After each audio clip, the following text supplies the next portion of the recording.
Are you I am Callan? That question split the table in half. My sister froze with her wine glass halfway to her mouth. The server stopped pouring. I looked up into the calm, certain face of a woman in a navy suit who had just walked over from the bar. She wasn't guessing. She knew who I was. I'm sorry to interrupt, she said, her voice measured, polite. But your memoir changed the way I sentence children. You helped us rewrite our training for juvenile justice advocates. I just wanted to thank you. She held out a menu and a pen, almost hesitating. And if it's not inappropriate, could I get your autograph? The pen didn't shake in her hand. Mine didn't either when I took it. 10 minutes earlier, my sister had been laughing loudly about how I once listed an art contest from college on a grant resume. 3rd place in a campus zine thing, she'd said, shaking her head like it was adorable that I thought that counted. It was literally printed on a copier. I almost texted it to my friends as a joke. They all laughed. Light, familiar laughter, the kind people use when they don't think they're being cruel, just honest. No one at the table questioned it. Not even me. I'd stopped defending myself a long time ago. They'd made their minds up about who I was years back. A nice girl, an artsy type, still trying to make it. What none of them knew, what I'd never told them, is that I had made it. Just not in the world they bothered to look into. I signed the name slowly, I am Callan. The pen moved clean across the paper. When I handed it back, the woman smiled. Thank you, she said again. We quote your work in courtroom training. You changed how we understand trauma. Then she walked away, back to her table, back to her world. The restaurant noise returned in patches. Forks clinking hushed conversation, a faint jazz cover of something from the 90s. But around our table it stayed quiet. My sister stared at me. The laugh she'd been midway through never landed.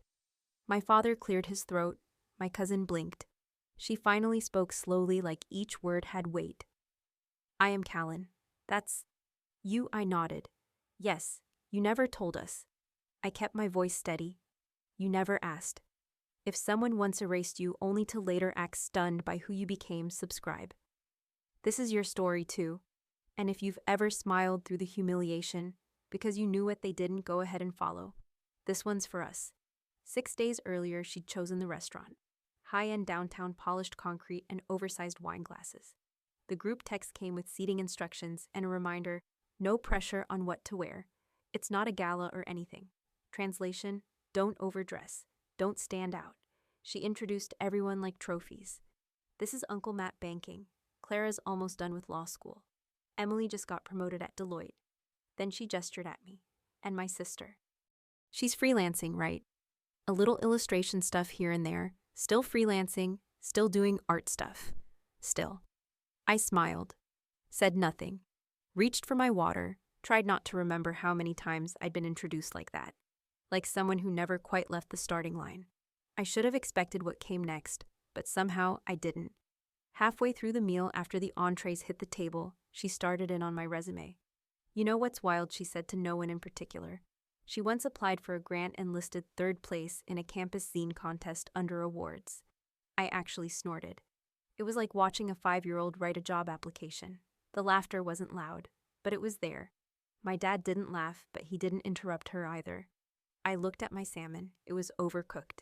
She kept going, embellishing the memory, and she described her work as visual storytelling rooted in narrative empathy. I was like, what does that even mean? I didn't answer. I didn't argue, because by then I'd already built a life she couldn't imagine. I hadn't used my real name in 10 years. I'd published 3 books under a pen name. My second was now mandatory reading for juvenile defenders in 4 states. I'd spoken on panels, consulted on trauma reform, received 2 fellowships, quietly, privately, without ever needing to explain it over dinner. Now with one polite question from a federal judge, all that silence had found its voice. I didn't feel vindicated. I felt clear, seen, whole. This isn't a story about applause. It's a story about the moment someone stops laughing and starts realizing, about the distance between what they think they know and who you've quietly become. And we're just getting started. 6 days before that dinner, the group text came in like a corporate calendar invite. Dad's retirement dinner, 7 p.m. Saturday at Marlowe's.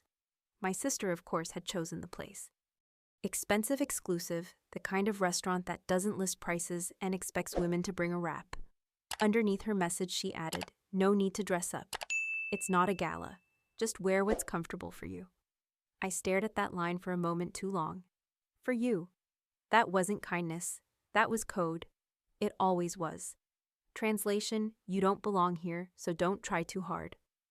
Marlowe's was a polished concrete black napkin kind of place. Candlelight so low you couldn't read the menu without tilting it toward a wall sconce. I arrived 5 minutes early. My sister was already there, seated at the center of a long table, arranging the name cards she'd printed. She didn't notice me at first. When she looked up, she scanned me like I was a questionable package. "Oh, you wore gray," she said, eyes flicking from my cardigan to my flats. "That works." I said hello. Sat where the card told me to far right end of the table, near the hallway to the restrooms. I was seated next to Dad's friend from Rotary and across from Emily's new fiancé. No one else around me shared my last name. As the family trickled in, she stood up and played host. She was always the star of these things. "This is Uncle Matt, he's still in banking. Clara's finishing up law school. Emily just made manager at Deloitte." Her voice beamed with every introduction. Then she gestured to me. "And this is my sister. She's still freelancing, right? You're doing illustration work or something." I nodded and smiled because there wasn't a correct answer to that question. Any more detail would sound like justification. Any less would sound like shame. She didn't want an update. She wanted an image that stayed small enough to fit in her mouth, still freelancing, still drawing, still the one we don't have to explain. If you've ever been introduced as less than you or hit subscribe, there's more of this world than they ever saw. Dinner began, and I kept to small talk. I asked Uncle Matt how retirement was treating him. I let Emily's fiancé explain cryptocurrency to me without interrupting. I sipped my water and held my tongue until the entrees arrived. That's when she decided it was time for show and tell. "You know what I'll never forget," she said, reaching for her wine. "When you sent me that resume for the grant you were applying to, I nearly choked on my coffee. You listed that art contest from college, 3rd place in a zine printed on a copier. Laughter, not mean, just lazy, like muscle memory." My cousin covered her mouth and giggled. Emily smirked. My mother shook her head like I was still 12 years old. "And under skills," she added, eyes wide like she still couldn't believe it, "you wrote visual storytelling rooted in narrative empathy." "Like, is that even English?" Uncle Matt chuckled. Even Dad gave a small resigned smile, the kind that says she's not wrong. I said nothing. I cut into my salmon, overcooked again. She leaned toward me and said quieter now, "Honestly, you could be so much more if you just picked one thing and stuck with it. You're smart, just not marketable." She meant it as advice, and that's what made it worse. They thought they were being kind, honest, realistic. But what they were doing was erasing me in front of each other the way they always had, like I was a project that failed to launch, a placeholder on the family tree. I took a breath and looked down the table. Clara was telling Dad about a new internship. Emily was showing someone a photo of a dog. My presence wasn't required. I think that's when I felt the final break. Not anger, not sadness, clarity. I had spent years waiting for them to see me, but they weren't looking. They'd decided who I was a decade ago and kept me there. Even when I stopped being her. Even when I became someone they couldn't imagine. I didn't use my real name anymore, not for anything that mattered. The day I signed my first publishing contract, I told the editor I wanted a pseudonym. Not for privacy, for distance. I wanted a name that wouldn't echo at family reunions. I am Callan, my initials, clean, professional, sharp, the name they couldn't tarnish. Under that name, I wrote 3 books, 2 memoirs, and 1 illustrated study about storytelling and trauma in marginalized communities. My second book became part of training for juvenile defense teams in Cook County. I'd received 2 grants, been invited to conferences, had coffee with people I used to admire from a distance. And not once, not ever did I bring it up at dinner. Because the thing about being underestimated is after a while, you stop needing their approval. You build your world somewhere else. But on that night, I didn't expect it to come crashing into theirs. That's what made it beautiful. When the judge approached our table, quiet, confident eyes locked on mine, I knew the moment had arrived. Not one I planned, not one I staged, but one that was mine. The laugh hadn't even left my sister's mouth yet when the judge spoke my name, not the one they knew, the one I chose. And suddenly, all those years of smallness, all the jokes, the introductions, the suggestions that I tried LinkedIn, they shrank into dust. She didn't just say my name. She said what my work had done, that it mattered, that it changed something, that I had changed something. Not in theory, in courtrooms. That's where we left off. And now you know what led up to it. But what came next? That silence at the table didn't stay quiet. My sister tried to spin the moment, tried to reframe the years, but I didn't let her. After the judge walked away, there was a strange stillness. Not a reverent silence, not shock, just confusion. The kind of confusion that happens when the world you carefully built starts shifting under your feet, and you are the last one to feel it. My sister stared down at her plate, like she was trying to reset the evening by will alone. My father coughed into his linen napkin, a polite signal that someone should say something. Emily reached for her wine and smiled. Though it did not reach her eyes, everyone was waiting for someone else to make it make sense.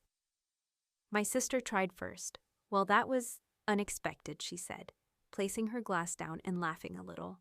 It sounded nervous, tight at the edges.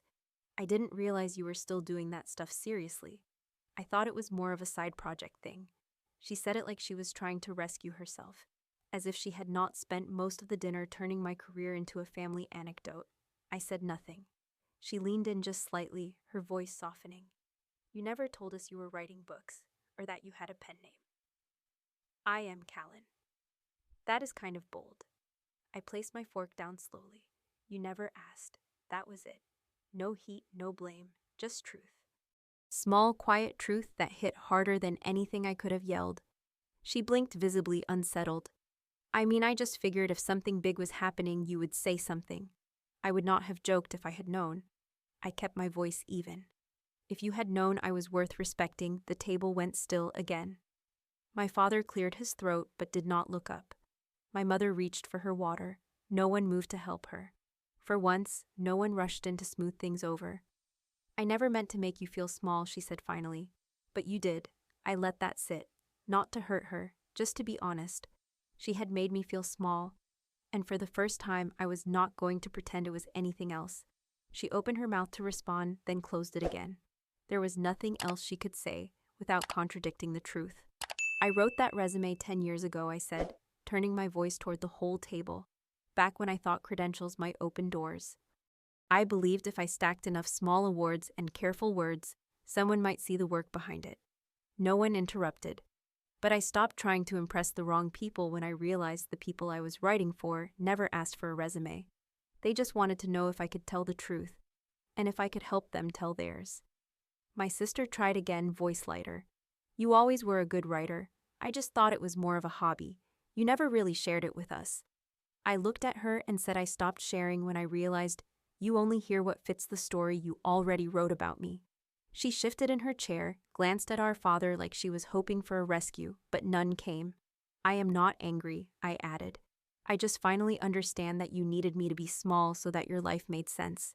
But that is not my story anymore. Across the table, Emily stirred. Wait, your second book. Was it the one with the watercolor cover? It was called The Shape of the Sentence. I nodded once. I saw that on the shelf at my office, for the trauma response team. I had no idea that was you.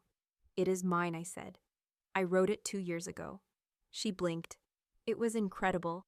I remember thinking whoever wrote that really understood something most people do not. My cousin Clara leaned forward. That was you that was passed around our public defender training last year.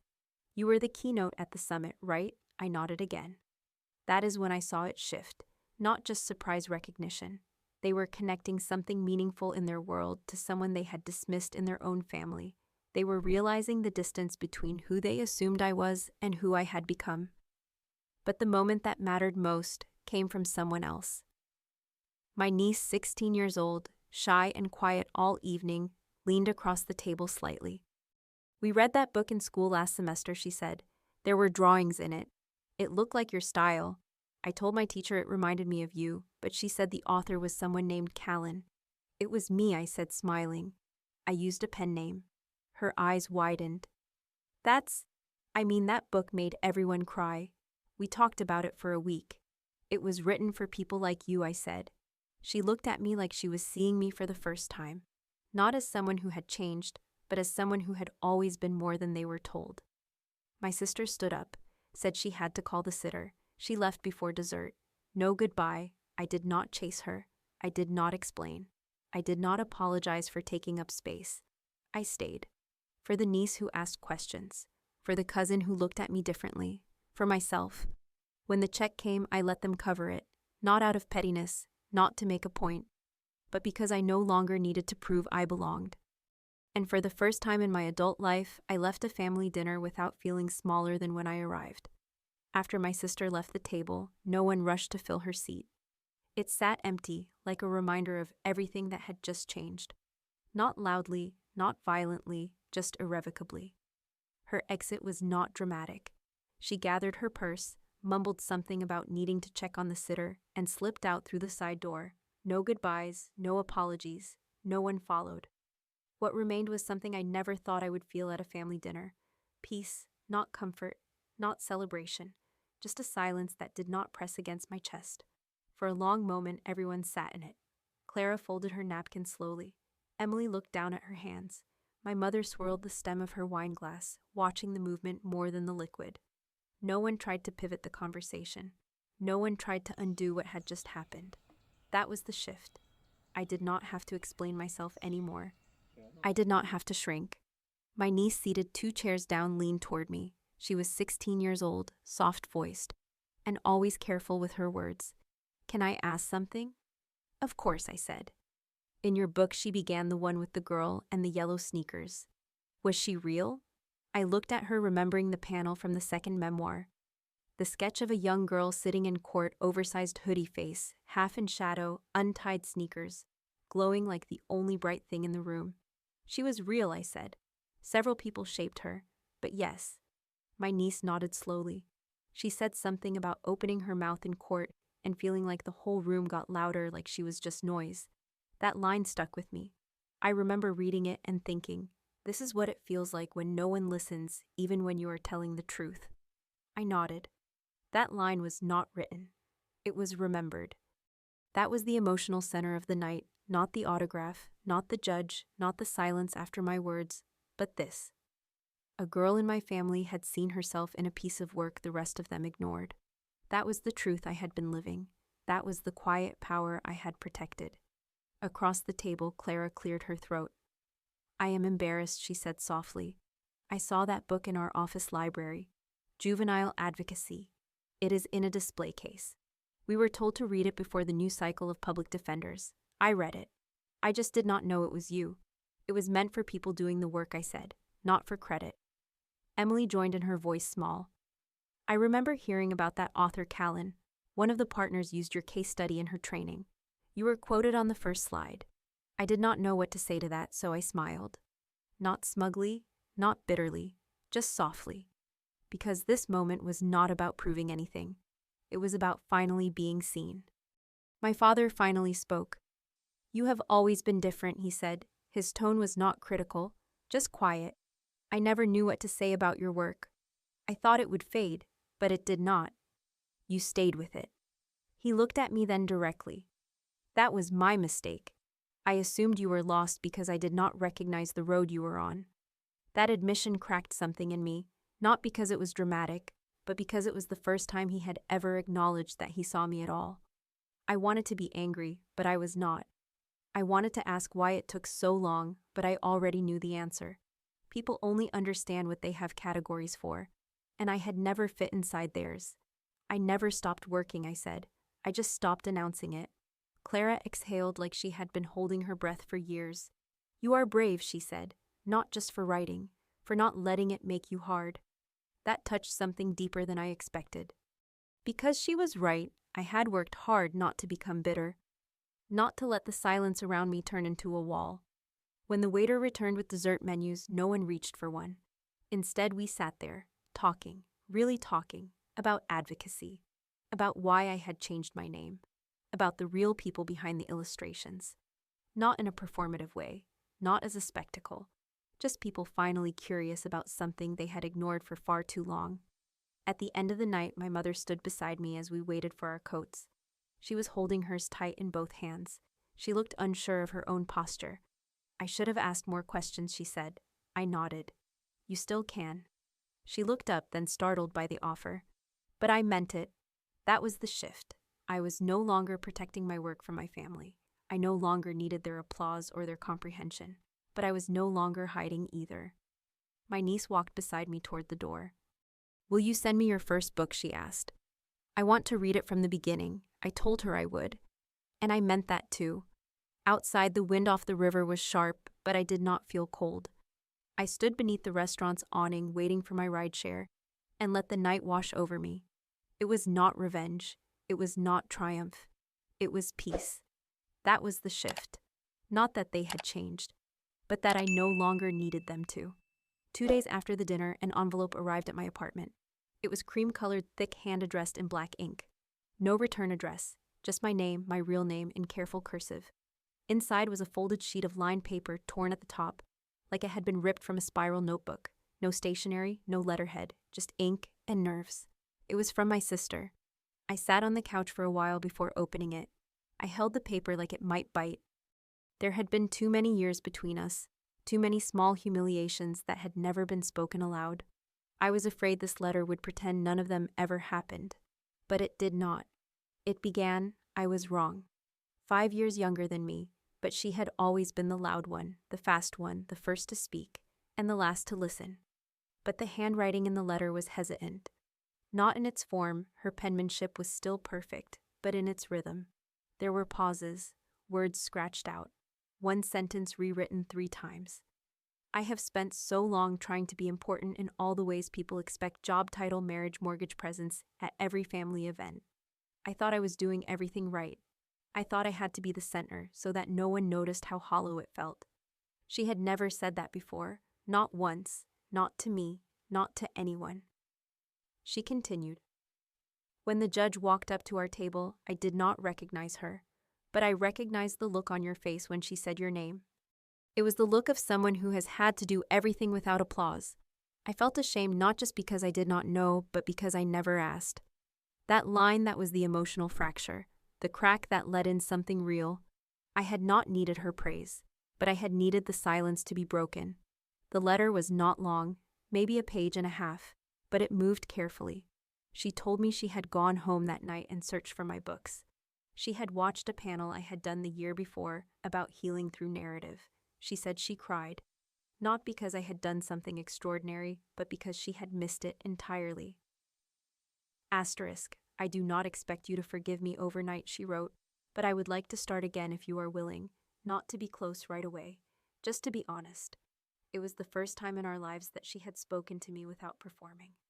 I folded the letter and set it on the table. I did not cry, not yet, but something inside me quieted. A door did not open, but maybe a window did. That night, I took out a sketchbook I had not touched in months. I did not plan a series. I did not draw with publication in mind. I just sat at the kitchen table, pulled the cap off my black pen, and drew a scene from memory. A table, a restaurant. A woman in a suit standing beside a seated figure mid-sentence. No names, no color, just posture, just light and shadow. That is how it starts again sometimes. Not with a grand gesture, not with reconciliation, but with a private image that lets you breathe. The next morning, I opened my email. In my inbox was a message from Clara. Subject line, "Do you still do talks?" She had forwarded an invitation from a regional training for juvenile defenders. The organizers were looking for someone to speak about narrative empathy in sentencing work. She had suggested my name, not my pen name, my real one. She wrote, "I think you could say something they have not heard before, something they need to hear." And for the first time in a long time, I did not flinch at being known. I said yes. The event was held 4 weeks later in a public auditorium outside Indianapolis. A modest room, stackable chairs, state-issued water bottles, and name tags that peeled at the corners. Not glamorous, but sacred in its own way. I stepped onto the stage and stood at the podium. The microphone gave a little feedback squeal. The lights were warm, not hot. And the room was full of people who had no idea what I had survived to be there. I opened with a story, not a lecture, not a resume. A single story about a girl in a hoodie who told a courtroom she did not feel real until someone drew her face. I told them about silence, not dramatic silence, but institutional silence, the kind that erases people while calling it order. And I told them what it felt like to be erased inside a family while writing words that others quoted. When I finished, There was no standing ovation. Just quiet, just people taking it in. That was enough. Later, as I packed my things, a young attorney came up and asked if I had ever spoken at law schools. I told him no, not yet. He asked if I would consider it. That is how it began. A new chapter not built on bitterness but clarity. 3 days later, my niece emailed me. "Auntie, I started your first book. I cannot believe I waited this long." There is a part where the girl says some of us are too loud to be invisible but too soft to be safe. That made me cry. I think I have felt that way for years. I stared at that sentence for a long time. Then I opened my notebook and wrote back. That line was always for you. I just did not know it yet.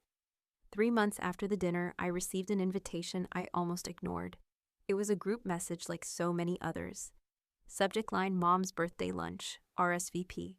My sister had sent it. The message was short, overly cheerful. A brunch place downtown, 12 o'clock sharp. Dress casual, cute. A vague emoji at the end. For a full minute, I stared at the screen without moving. My hands rested on the kitchen counter, warm from the coffee mug I had just rinsed.